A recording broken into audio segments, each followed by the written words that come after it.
今年金曲奖传统艺术类嘅颁奖典礼上嘅香港抬头，就嚟讲系当到嘅提名盛事，大概受到绕场嘅来宾都系打扮到东大眼，他那系收入媒体嘅焦点。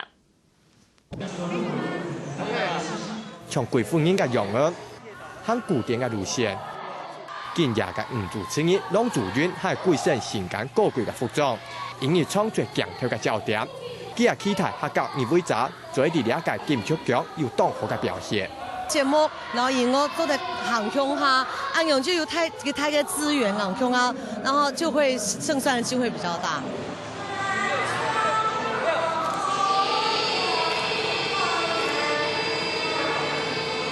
那一屆已經得到最佳傳統音樂鑽石肯定，從新竹來嘅汪鳳竹是將通化作到聲學，充分展現了客家嘅氣質。 啲愛心淡薄啲就是呢啲客家腰通花嚇愛感覺呢啲嘅素材呢嚇就展現呢啲客家文化腰通花大商場。喺香港抬頭看，萬乃看得到客家人唔單止代表客家嘅年輕圖提高咧，傳統藝術獎嘅獎項肯定，更加代表客家文化推廣嘅成就，已經漸漸伴大家認同咧。客家新聞7分至正採訪台北報道。